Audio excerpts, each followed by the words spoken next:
This About, conference will now be recorded. I'm going to discuss about the analogy between vector and signal. So before going to see this analogy between vector and signal, first you should know why we need to go for the analogy between vectors and signals. Now try to understand, you know what a vector is and what a signal is. So vector is nothing but which will have certain magnitude and certain direction. And signal, as you know, which you can represent by some mathematical function, or you can represent that a function of certain independent variables. Now, how we can correlate this vector and signal we'll discuss in today's class. Now, what is the relation and what is the importance? All that we are going to see in detail now. Now, to start with, as you know, in general, we can define vector is specified by magnitude and direction, which you already know. We shall denote all the vectors by boldface letters and their magnitude with lightface letters. That you already know. For example, if I represent a vector, here capital A, which is represented in boldface, can be treated as a vector, and with magnitude small a, with magnitude with capital A, and it is in this magnitude is in light face. But whereas this boldface letter represents the magnitude. This is one way of representing the vector. Another way is we can represent a vector with light face letter, and on the top of it we have to represent with some arrow mark or bar. That is also another way of representing the vector. Now let us see this diagram carefully. Now here I am considering two vectors, v1 and v2. These are the two vectors, v1 and v2. V1 is along some making some angle, and V2 is along the horizontal direction. Now, what we have to do is, I want to project I want to find the component of V1 along this V2. So when you want to make the component of one vector over the other vector, that you know, it's some mathematical formula which we know, that we'll discuss in the coming slide. Now, to find this component of one vector with the other vector, for that what we have to do is, now I have to draw a perpendicular line from V1 and that it will touch to V2. This perpendicular line, which we call it as VE, which we call it as the error vector. Now let us see. Now consider two vectors v1 and v2 as shown in figure. The component of v1 along v2.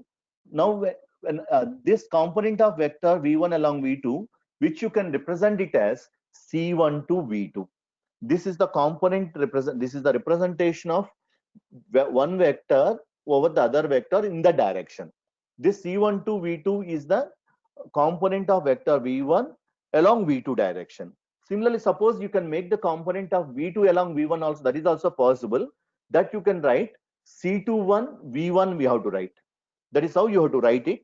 But for the time being, I'm going to calculate the component of vector v1 along v2. That means what we are doing is, we are going to find the component of one vector over the other vector in the direction of the prescribed vector.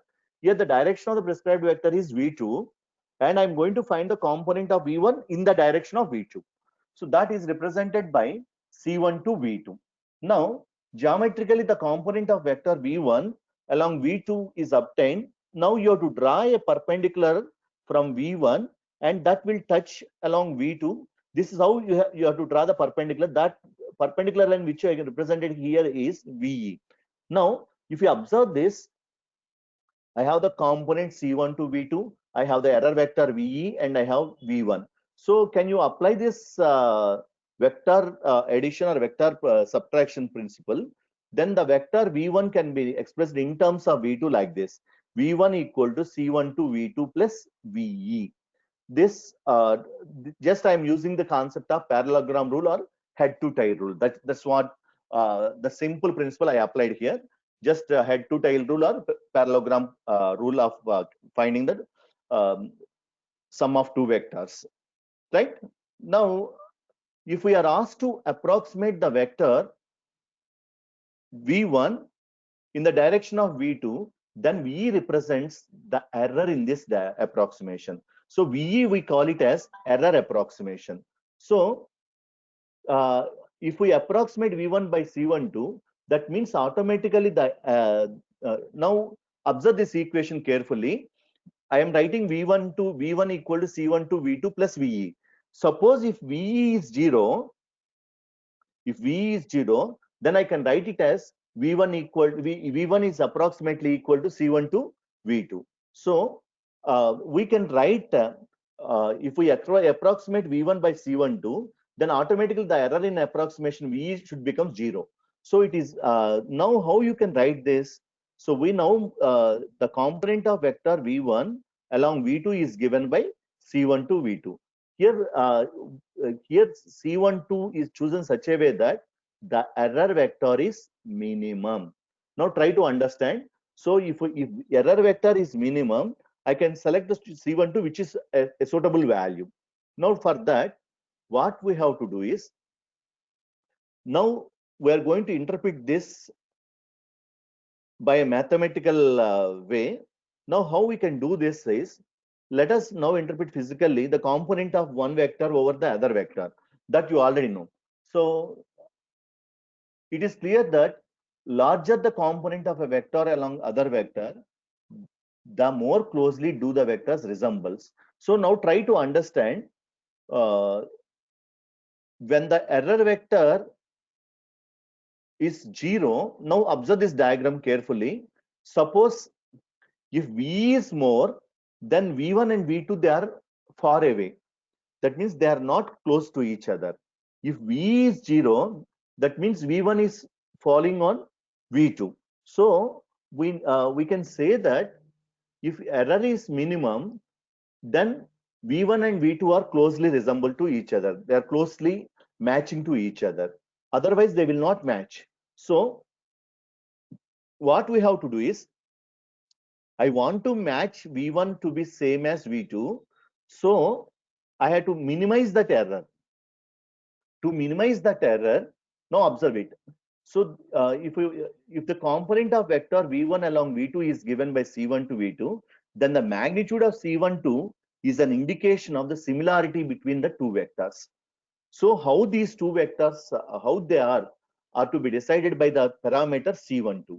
If C12 is 0, then the vector has no component along the other vector. Try to understand when C12 is 0. Now try to understand, if C12 is 0, that means if you write the component of V1 along V2, then you can say that C12 is 0. That I can tell you a mathematical equation. In the next slide, it is there. If C12 is 0, then the vector has no component along the other vector. Hence, two vectors are mutually perpendicular. So that means the angle between those two vectors is 90. Then C12 is 0, which we'll see. Such vectors are known as orthogonal vectors. Orthogonal vectors are thus independent vectors. If the vectors are orthogonal, then the parameter C12 is 0. Now we'll see how when these two vectors V1 and V2 are orthogonal. Now, as you know, which we have studied in vector algebra or vector calculus, we define the dot product of two vectors, which is given by a mathematical equation, cos theta equal to a dot b by mod a mod b. That you already know, right? So that when you write the component of one vector along the other vector, which you can write cos theta, this is the same formula which I use. The component of a along b is equal to a cos theta, which is equal to a dot b by mod b. Similarly, the component of b along a, which you can write it as b cos theta, which is a dot b by mod a. Now, in a similar manner, the component of v1 along v2, which you can write it as c1 to v2 equal to. Now, this is the notation. C1 to V2 is the notation that we followed in the diagram. That means we are representing the component of one vector along the other vector, which we represent it as C1 to V2. Now, when you write this, the component of V1 along V2, which is equal to C1 to V2, and this you can write, since V1 and V2 are two vectors, which you can write by a mathematical equation V1 dot V2 by V2. Now, from this you can write, if I equate C1 to V2 equal to V1 V2 by V2, from that I'll get the relation V12 equal to V1 V2 by V2 square. Now try to understand. Now if I say C12 equal to 0, when C12 equal to 0, if you observe this equation, this equation is similar to the equation for cos theta. So that means I can write cos theta equal to V1 V2 by V2 square. Or you can write V2. Now when you take this theta equal to 90 degrees, that means automatically cos 90 is 0, you will get V1 C12 is 0. So when theta equal to 90, that means V1 and V2 are orthogonal vectors. So see this, V1 dot V2 equal to 0. That means this dot, the numerator term which is 0, then automatically C12 becomes 0, which means that V1 and V2 are mutually perpendicular to each other. Now observe this diagram back. I'm going back to the diagram. Now observe this angle. Here here I don't have any angle now. Now if I say, if the angle between V1 and V2 is 90 degrees, then V1 and V2 are mutually perpendicular to each other. Then when V1 and V2 are mutually perpendicular to each other, then you don't find any component of one vector over the other vector. That is C12 also becomes 0. So try to understand. Now from this vector concept, what we observed here is, if I want to find uh, the component of one vector over the other vector, such a way that my error vector should be minimum. If error vector should be minimum, then automatically I can write V1 is approximately equal to C1 to V2. So here C12 is the component of vector V1 along V2. So please try to understand. We know the method from the concept of vector calculus.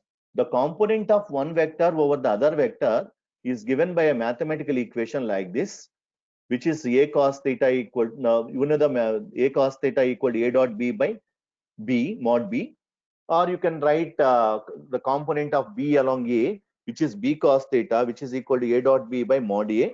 So in a similar manner, the component of one vector over the other vector, from the diagram, which we can write it as C1 to V2. Here we are assuming that the error is minimum. The error vector is minimum, so that I neglected that, I approximated that.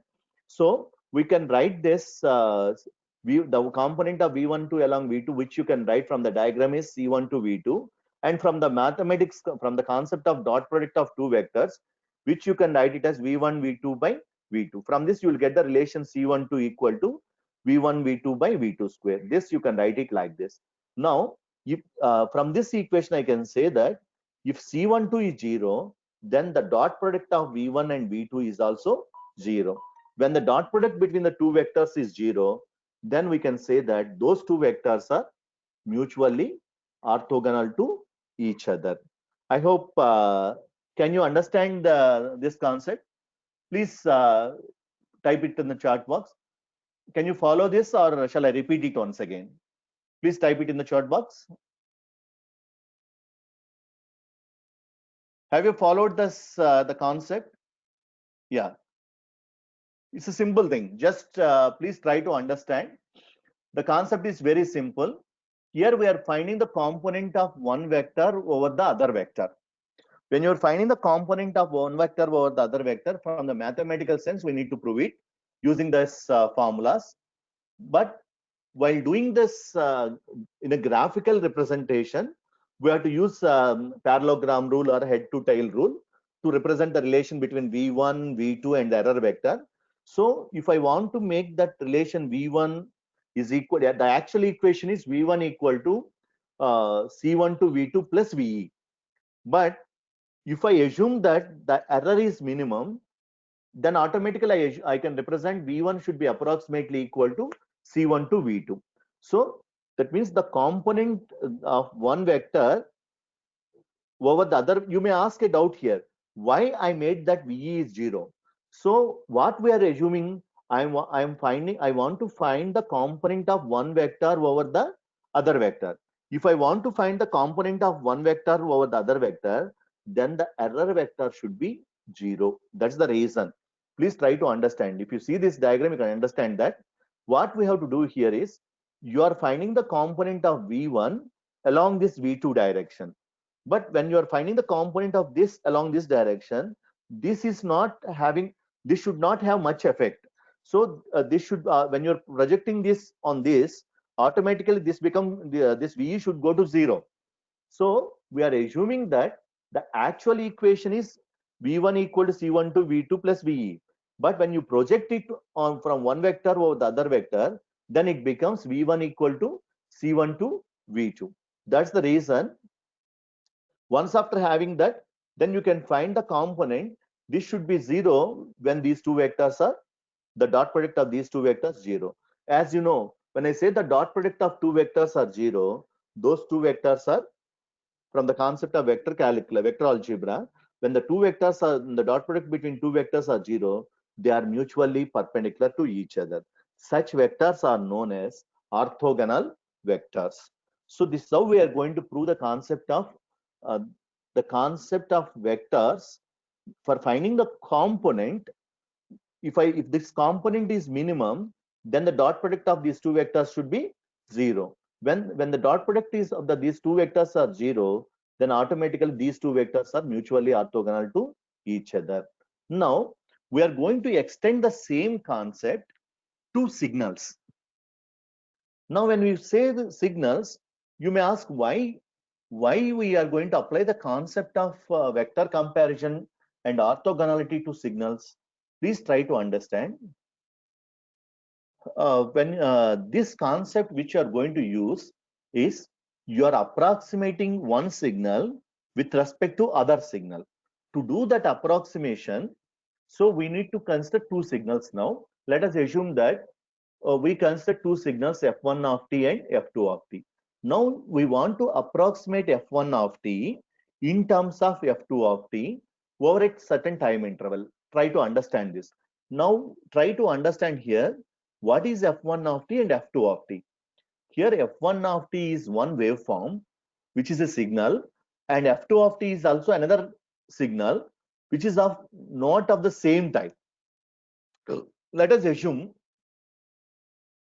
you are considering f2 of t as sinusoidal waveform, f1 of t with a square pulse. Let us assume. So I want to approximate my sinusoidal waveform with the square waveform. That's what it means. So is it possible to do that? Yes, it is possible. Now we'll see how we can do that. Let us assume that we're considering two signals, f1 of t and f2 of t.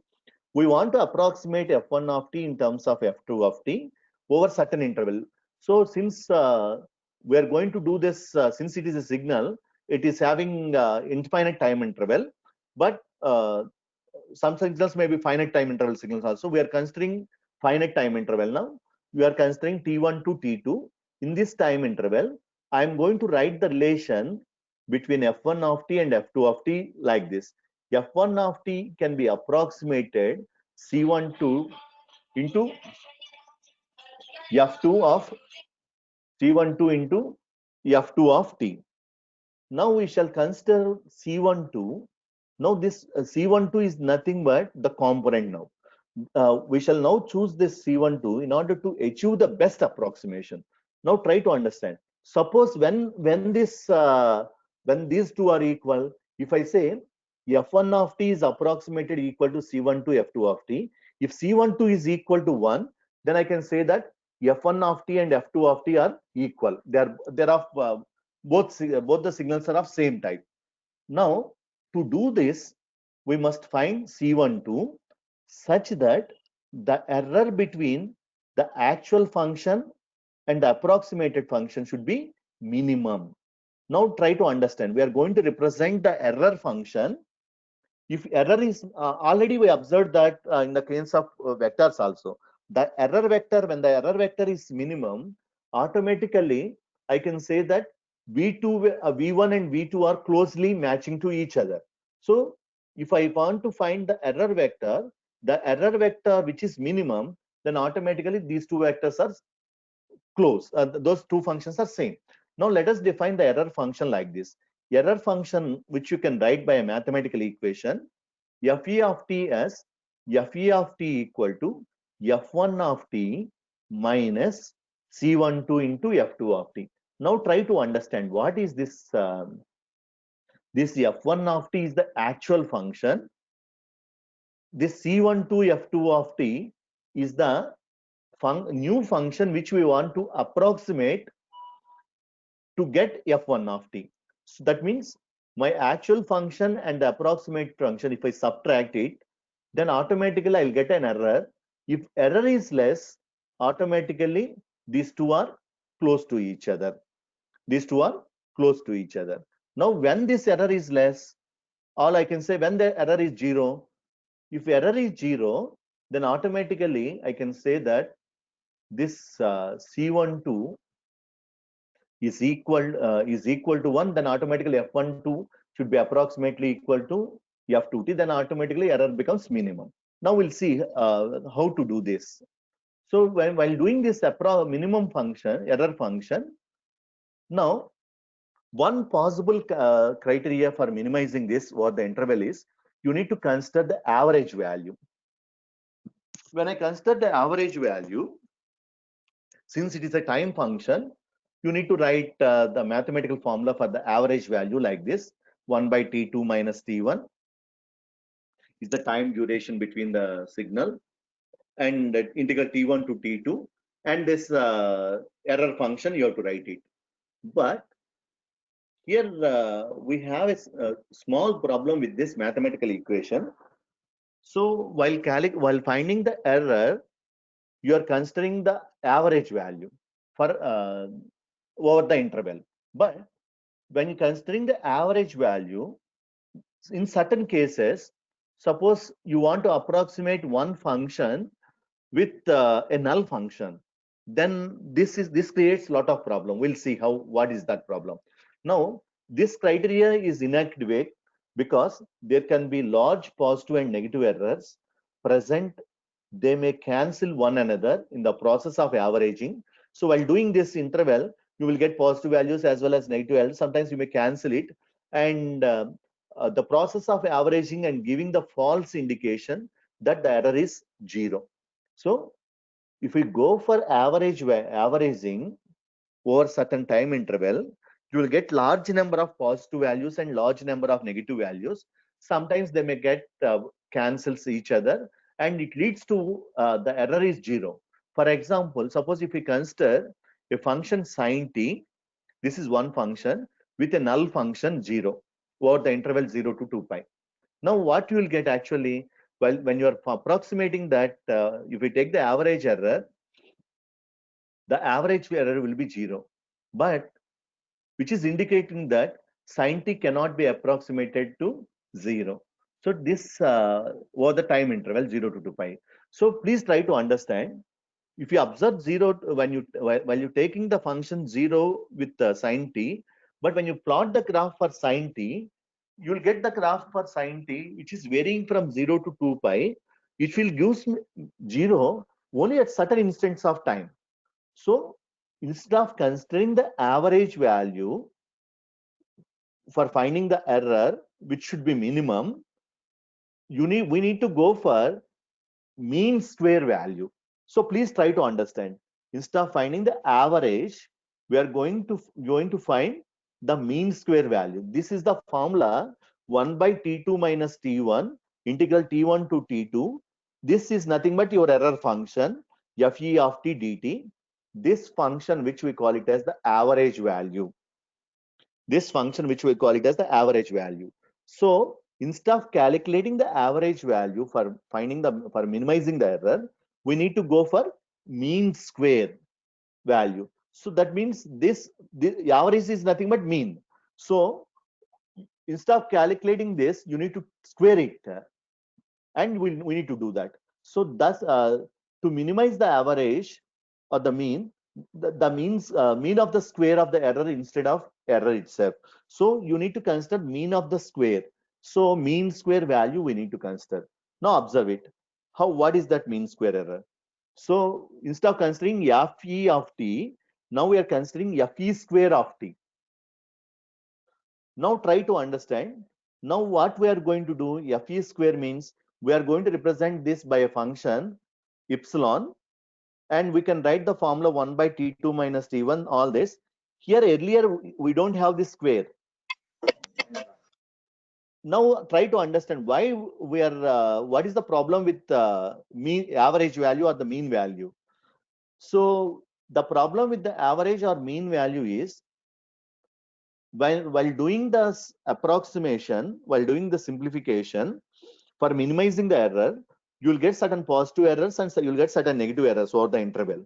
Certain errors may cancel each other, and it will not give the exact value. So that is the problem with the mean value or the average value over the time interval.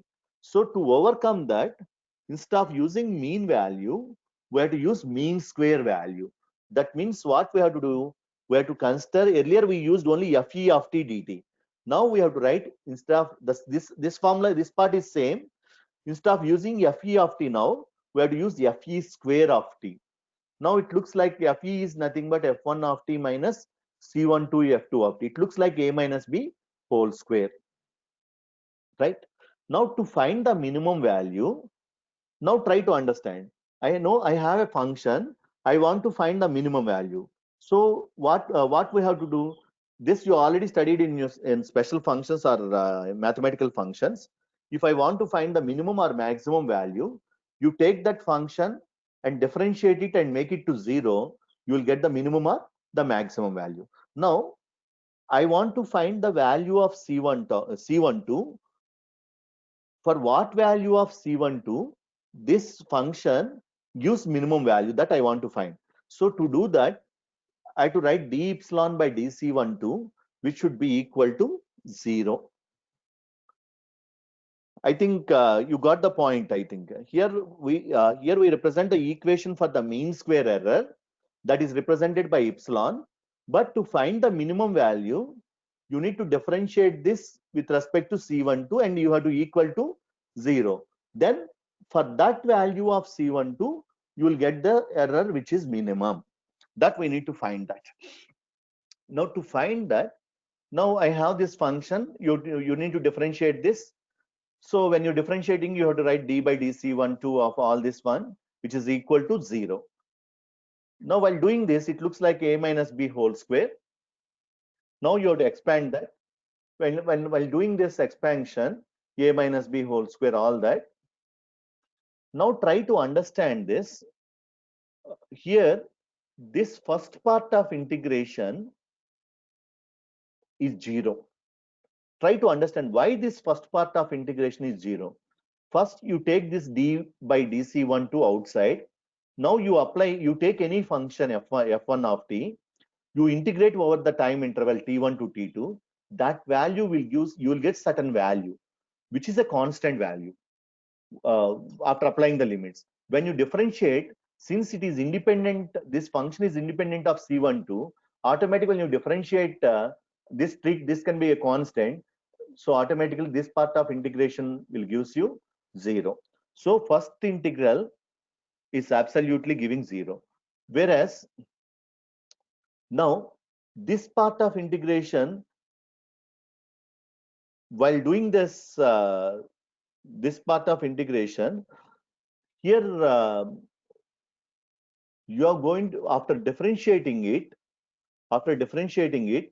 you are not going to get.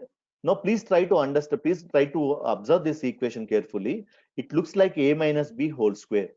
This you can write it as A square, that is F1 square t, plus B square, that is C12 square F2 square t, minus 2AB, that is minus 2C12 F1t F2t. After that you have to differentiate. Now when you do that, this part is 0. Here you will get 2C12 F1t Ft. When you differentiate it, C12 becomes 1. So you don't get, you'll have only this part of integral. Here it becomes C12 square. So C12 square, you can write it as, when you differentiating with respect to C12, it becomes 2C12. So finally, this this first integration is 0, and these two will exist. From this, you will and the right side will have 0. Then we'll get the relation C12 is equal to integral T1 to T2, this F1T. That means, observe this, we'll have second term and the third term only.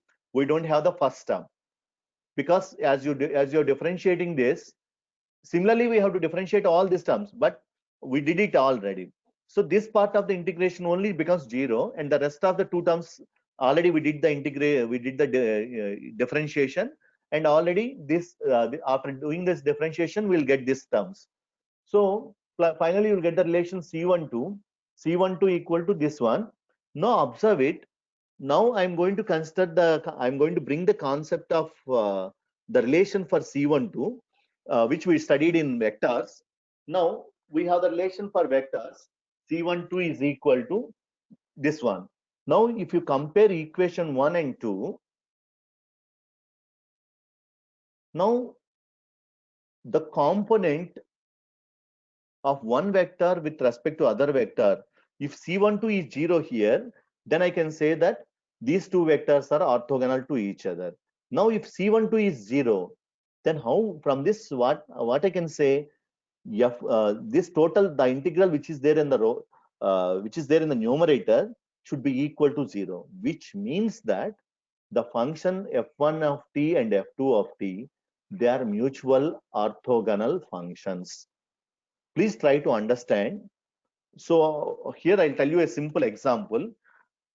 If you want, you can check it also. Here, if you consider 0 to 2 pi or 0 to pi, certain time interval, take two different functions, f1 of t and f2 of t. When you take two different functions, f1 of t and f2 of t, while integrating that, if C12 equal to 0, then I can say that f1 of t and f2 of t, they are mutually orthogonal functions. So for example, if you consider sine and cos, how sine and cos both are orthogonal functions. Now you take the time period 0 to 2 pi or 0 to pi. Then while doing this integration, if you take f1 of t as sine t, f2 of t as cos t, then integrate it, then you will get a value which is 0, which means that f1 of t and f2 of t are orthogonal functions. That is how you can define that is how we are going to bring the relation between the signal and the vector. That means when two vectors are 0, the dot when the dot product of two vectors are 0, then we can say that those two vectors are mutually orthogonal to each other, which means that C12 equal to 0. When two functions f1 of t and f2 of t are 0, then also we can say that those two functions are mutually orthogonal functions. Now see, from this we can say that by analogy with vectors, we say that f1 of t has a component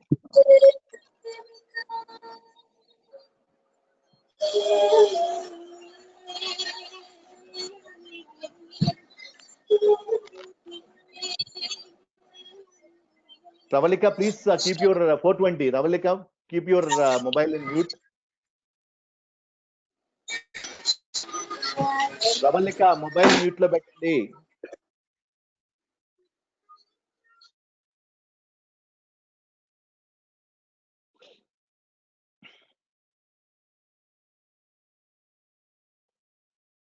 So please try to understand. We are applying the same concept, the component vector, the component C12, which is 0 in the case of vector and as well as in the case of signals also. By analogy with vectors, we say that f1t has a component waveform f2t, and this component has a magnitude C12. If C12 vanishes, then the signal f12 contains no component of signal f2. Hence, we say that those two functions f1 of t and f2 of t are orthogonal functions over the time interval t1. If they are, if therefore f1 of t and f2 of t are orthogonal, it satisfies this condition. So when these two are, when this is possible, you take f1 of t and f2 of t, both are 90 degrees apart. That means if you take f1 of t as sine and f2 of t as cos, then you do integration over the time interval, then automatically you will get 0. Such functions we can call it as orthogonal functions. I hope, is it clear up to now, or shall I repeat it? Please post it in the chat box. Shall I repeat, or is it clear up to now? Dear student, please post it in the chat box. Is it clear the concept of the component part in terms of signals as well as in terms of vectors? Please post it in the chat box. The concept is clear. Yeah, Upanya has mentioned. Yes, sir. Okay. If you have any doubt, please please ask me, or please unmute your mobile and ask me. Unmute your thing and ask me if you have any queries up to now. It's a simple concept. Just what we have to do is, in this concept, what we are doing is, we are going to bring the correlation between signals and vectors. So the correlation is, for vectors, we are going to find the component of one vector over the other vector. That is represented by C12. So for the signals, what we have to do is, we have to do approximation of one signal with respect to other signal.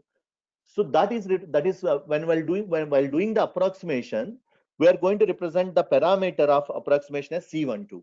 So if C12 is 0, then the functions f1 of t and f2 of t both are orthogonal to each other.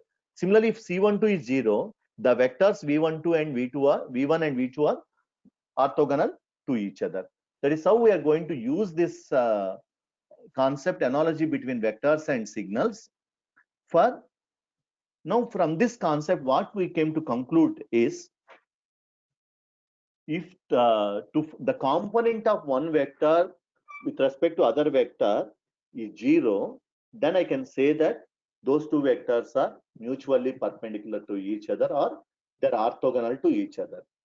Similarly, if we approximate one signal with respect to other signal, if C12 is 0, then I can say that there is no correlation between f1 of t and f2 of t. They are mutually orthogonal functions. That is how we can analyze that. That is how we can compare the concept of analogy between vectors and signals. Now you may have a doubt how we have to do this approximation. So for that, there is a technique to do that. I think this, now see this part, you will understand. Now here, observe this waveform carefully.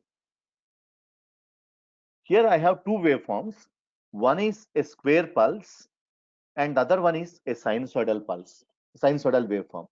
Now what we have to do is, the function, rectangular function, is defined by a mathematically by a function f of t equal to 1, and it is existing from 0 to pi, and it is -1, and it is existing from pi to 2 pi. That means you are going to have a rectangular pulse of amplitude 1 and -1. One is existing from 0 to pi, and -1 is existing from 0 to 2 pi. Now what we have to do is, I have to approximate this function by a sine waveform. Now observe it. This is the dotted waveform is the sine waveform. Now your actual function is rectangular pulse, but you have to approximate this function, rectangular pulse, with a sine waveform. That means what we have to do, your new function is sine function. Now you have to fit this sine function into this rectangular pulse. Please try to understand. You may have a doubt. Is it possible to fit this sinusoidal waveform in a rectangular pulse? That will do. That is possible. That is possible. The function f of t will be approximated over the interval 0 to 2 pi like this. F of t is approximated with C12 sin t. Now, this C12, the moment you calculate this component vector, if C12 is, we shall find the optimum value of this C12, which will minimize the mean square error, and that minimizes this, when it minimizes the mean square error, automatically this sine waveform will fit into this rectangular pulse. Now see how it will fit into that. First, you should find C12. You need to calculate C12. So what is the formula for calculating C12? Just now we observed C12. The formula for C12 is integral T1 to T2 F1 of t into F2 of t dt by F2 square of t dt. Now try to understand this. First, we will calculate this C12 first. First, when you calculating using this formula, using formula 2, using mathematical equation 2, we have to calculate C12. So how we have to calculate? Let us see. Now observe it. Now C12 equal to 0 to 2 pi f of t sin t divided by, now try to understand here, actually you have to write f1 of t into f2 of t, right? Here your f2 of t is nothing but your sine function. Your f1 of t is nothing but the rectangular pulse. But instead of writing rectangular pulse, so here I did a small mistake. Here it is not 2 pi, it is 0 to pi. Now try to understand. First you calculate this denominator part. So it's a simple one. Sine square theta, you can calculate that, you will get certain value. And now the numerator part, if you see the numerator part, you are going to get, for the numerator part, while simplifying all this in the denominator part, you are going to get 1 by pi. Please try to understand. So this sine square theta, you can write as 1 minus cos 2 theta by 2, or yes, 1 plus cos 2, using that formula. You can solve it and simplify it, then you will get answer 1 by pi. This the denominator part. And the numerator part, here f of t is nothing but your f1 of t, f1 of t.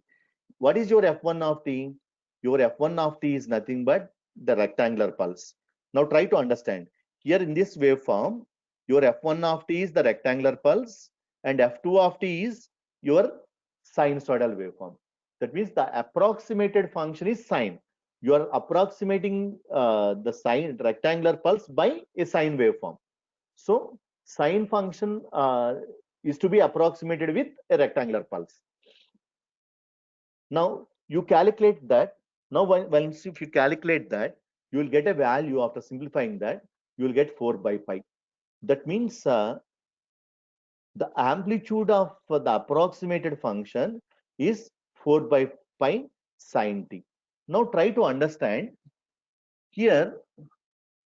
If you plot this graph, now observe it. Just if you calculate the mean square error, you will get the amplitude which is 4 by pi. That means try to understand.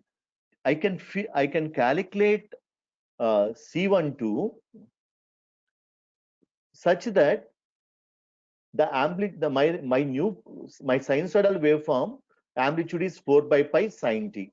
So after calculating all that, you will get this value C12 which is 4 by pi. So if I plot that 4 by pi which is slightly greater than this one, so as you know, pi is 3 point something, and 4 divided by 3 point something, which is greater than 1 point something. So that's why it's greater than this. So the peak of the sine pulse is greater than this rectangular pulse. But now from this, what I can say is, so we started with only one approximation, right? So instead of doing one approximation, if I go for n number of approximations, If I go for n number of approximations like that, so if we start one approximation, I can say 4 by pi sine t. If I go for 2 approximations, 3 approximations, 4 approximations, like that, if I go on doing, now to do that, now observe it. Now we are going to calculate the evaluation of a mean square error for n number of approximations, not for a single approximation. So try to understand why we are going for n number of coefficients. Please try to understand. This is the base for your Fourier series. Please try to understand. This is the base for you, the Fourier series approximation. If I find the mean square error, I'll get 4 by pi sine t. So I use this epsilon only once. Instead of using once, if I write the components, n number of components, and I can calculate n number of approximations, then automatically I will get so many terms, automatically my error becomes less. So that's the reason we are going to calculate the evaluation of mean square error. To calculate the evaluation of mean square error, let us find the value of E. Now for the coefficient, now observe it. Here we are representing the coefficient C1, C2, C3, so on, so on. So we started with the same formula, but please try to understand. Earlier we considered the error function which we can write it as f of t minus C1 to f2 of t, like that. But now what we did here is we observed only one component and we calculated it. Now instead of considering one component, I am considering n number of components. Please try to understand here.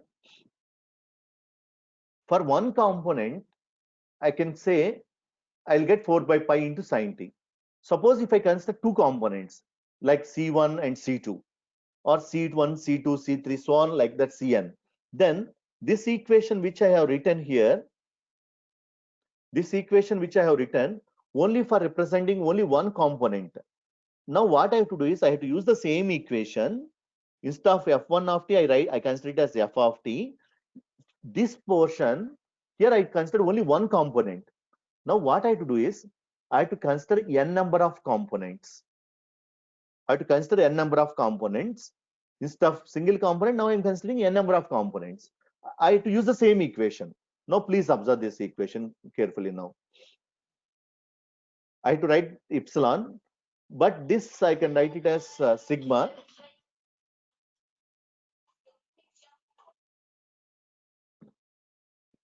Sigma, which you can write it as 1 by t2 minus t1, all this. Here instead of writing f1 of t, I write it as f of t. And here earlier we used, instead of this sigma and cr, we represent c12. Now what I have to do is, we observed only one component, the error is not that much low. I want to minimize the error, so that now you try to understand why we need to do this. Now if you observe it, actually after finding one component of the mean square value, I have the waveform like this, right? But what I have to do, I have to fit this sine wave in this rectangular pulse. To fit this peak values and all this almost should closely follow this square rectangular pulse. That's what my intention is. So that is possible only if we, instead of considering one component, if we consider n number of components, automatically I can minimize this error, and I can this sine waveform can closely follow this rectangular pulse. That I'll show it to you in the next slides. Now for that, here we used f1 of t. I think at this point I am going to stop for today's class. The reason is I'm going to start one exam to you. Please let me stop the screen sharing to you. I'm going to start this part in the next class.